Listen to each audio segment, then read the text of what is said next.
नमस्कार मित्रों। मित्रों, हिंदू धर्म में दिवाली का त्योहार हर वर्ष कार्तिक मास की अमावस्या को बड़ी ही धूमधाम के साथ आयोजित किया जाता है। इस दिन अयोध्यापति श्री रामचंद्र जी 14 वर्ष के वनवास के पश्चात पुनः अपनी नगरी अयोध्या लौटे थे, जिसकी खुशी में पूरी अयोध्या जगमग हो उठी थी। किंतु इसी के साथ दीपावली के पर्व से कुछ अन्य कथाएं भी जुड़ी हुई है, जो हमें विभिन्न शिक्षाएं देती है। आज हम आपके साथ उन्हीं कथाओं को संक्षिप्त रूप में साझा करेंगे। दीपावली से जुड़ी कथाएं। तो मित्रों, नंबर 1, मां लक्ष्मी के भगवान विष्णु से विवाह की कथा। सतयुग में जब देवताओं व असुरों के द्वारा समुद्र मंथन किया गया था, तब उसमें से 14 रत्न निकले थे। उनमें से एक स्वयं मां लक्ष्मी थी। मान्यता है कि दीपावली के दिन ही मां लक्ष्मी ने भगवान विष्णु को पति रूप में चुना था तथा उनके साथ विवाह किया था। इसलिए इस दिन माता लक्ष्मी की पूजा मुख्य रूप से की जाती है। तो मित्रों, नंबर 2, राजा व लकड़हारे की कथा। एक समय में राजा ने अपने राज्य में एक लकड़हारे की मेहनत तथा कर्तव्यनिष्ठा से प्रसन्न होकर उसे चंदन का वन उपहार स्वरूप दे दिया। किंतु वह लकड़हारा तो अज्ञानी था, इसलिए वह उन चंदन की लकड़ियों को काट कर पहले की भांति भोजन बनाने में इस्तेमाल करता।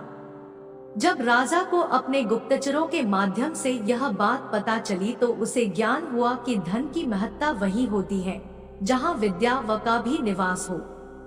इसी कारण दीपावली पर मां लक्ष्मी के साथ मां सरस्वती व भगवान गणेश की पूजा आवश्यक रूप से की जाती है। तो मित्रों, नंबर 3, मां लक्ष्मी व साहूकार की कथा। एक समय में एक गांव में निर्धन साहूकार अपनी पुत्री के साथ रहता था। उसकी बेटी प्रतिदिन पीपल के वृक्ष को पानी देने जाती थी। उसी वृक्ष पर मां लक्ष्मी का निवास था, जिन्होंने उससे मित्रता करने का प्रस्ताव दिया। साहूकार की बेटी ने अपने पिता से पूछकर मां लक्ष्मी से मित्रता कर ली। एक दिन मां लक्ष्मी उसकी बेटी को अपने घर लेकर गई तथा उसकी बहुत आवा भगत की। जब वह जाने लगी तो लक्ष्मी मां ने भी एक दिन उसके घर आने को कहा। चूंकि वह बहुत निर्धन थी, इसलिए उसने अपने घर पर दिया जलाकर मां लक्ष्मी की आराधना शुरू कर दी। उसी समय आकाश से एक चील नौलखा हार उसके यहाँ गिराकर चली गई। साहूकार व उसकी पुत्री ने वह हार बेचकर मां लक्ष्मी के लिए भोजन की व्यवस्था की। जब लक्ष्मी मां भगवान गणेश के साथ वहां आई, तब साहूकार और उसकी बेटी ने मिलकर उनकी बहुत आवा भगत की। यह देखकर मां लक्ष्मी बहुत प्रसन्न हुई तथा उसके बाद से साहूकार को कभी धन की कमी नहीं हुई। तो मित्रों, नंबर 4, मां लक्ष्मी वृद्ध महिला की कथा। एक दिन कार्तिक अमावस्या की रात को मां लक्ष्मी मृत्यु लोक में भ्रमण कर थी। रात्रि को विश्राम करने के लिए उन्होंने एक घर की खोज की, लेकिन सभी के द्वार बंद थे।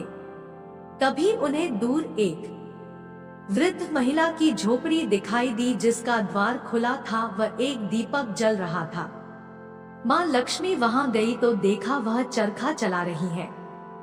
उस बूढ़ी महिला ने मां लक्ष्मी को वहां रहने का स्थान दिया तथा स्वयं कार्य करने लगी।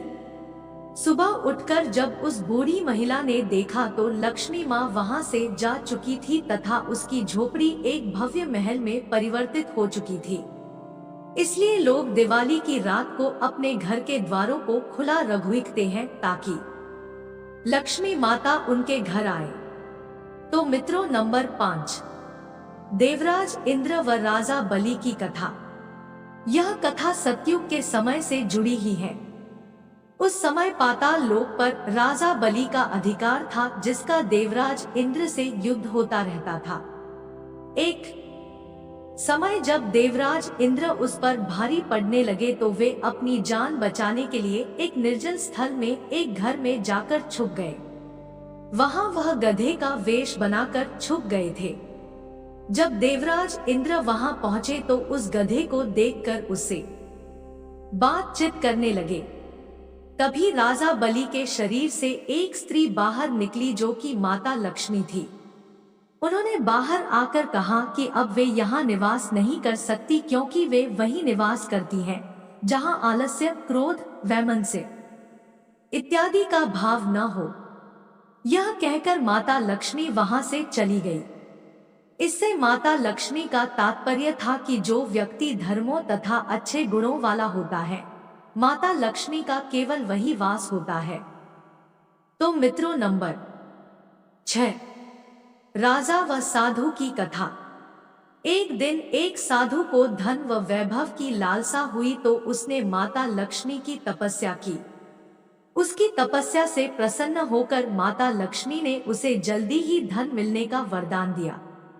उसके बाद वह राजा के महल में गया तथा उसका मुकुट उतार कर फेंक दिया। तभी उस मुकुट में से एक विषैला सर्प निकला।